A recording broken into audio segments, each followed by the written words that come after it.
I'm not one of those people who says, I don't believe in coincidences. Coincidences happen all the time, and believing they don't, in my opinion, can lead us down that garden path that winds up in the cesspool of conspiracy theory. And if any group knows about the frustration of conspiracies, it's the Freemasons. On the other hand, we've all had experiences where things seem to be coincidental but aren't. Instead, they're a series of events where correlation and causation converge in some mysterious but meaningful way. I just had one of those moments that was, for me personally, so intense I have to believe the chain of events is more than just some random cosmic episode. My wife Carolyn and I were leaving a cemetery when she spied a name on a tombstone that might have been a family member. It was out of character for us, considering ourselves the two most time-stressed people on Earth, to stop and investigate, but we did. Mission accomplished, we headed back toward the car when I spied a family name on the back of a tombstone. Lauer. My thoughts turned to Lewis Gordon Lauer, a man I have written about so much I've felt like I knew him.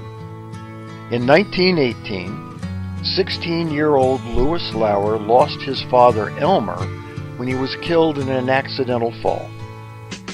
Frank Land was Elmer's Masonic brother. He stepped in to help young Lewis. The following year, Land formed the Order of Demolay. He asked Lewis and 8 other young men to join him as the charter members of the organization. Since that time, Lauer has been known as the first Demolay. Lauer went on to a successful career in civic leadership in Kansas City. He was revered in his position as the first Demolay, and some even thought in years to come he would be Frank Land's heir apparent. He was one of the leaders in the effort to clean up the corrupt Kansas City political machine. After accomplishing this, the mayor of Kansas City appointed Lauer as manager of the municipal auditorium.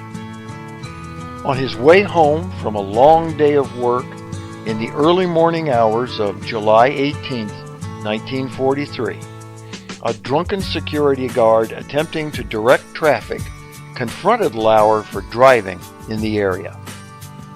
Fully within his rights, Lauer challenged the guard for directing traffic while under the influence. The guard responded by pulling out his revolver and shooting Lauer in the chest at point-blank range, killing him instantly. That guard never showed any remorse for his actions. He was sentenced to 15 years in prison, but was paroled after only 3. More than 800 people attended Lauer's funeral. Devastated, Frank Land eulogized his friend and protege, saying, Lewis Lauer was not only the first Demolay in the world, but he was also the first member of the Legion of Honor. He was a symbol to millions of young men of the ideals and teaching of our order. Lewis Lauer today becomes a legend. He will forever be leading the mystical vanguard of youth. Death came with the morning sun shining upon his brow. I continued to reflect on the life of Lewis Lauer, who meant so much to Demolay, which has had a significant and positive influence on my life. That's not so common a name, I thought. I'll bet Lewis was related to that family. As I kept walking to the car, I turned back to look at the headstones beneath the large granite marker. There, in the center, was one that hit me like a bolt of lightning. It read, Lewis G. Lauer, 1902 to 1943. I was standing at the grave of the first Demolay. Was this a random accident, a lucky stab that brought me to a place where I could pay my respects to a man I so admired? Or was it much more meaningful? In this particular case, I don't believe in coincidences. For the Whence Came You podcast, this is Steve Harrison with the Masonic Minute.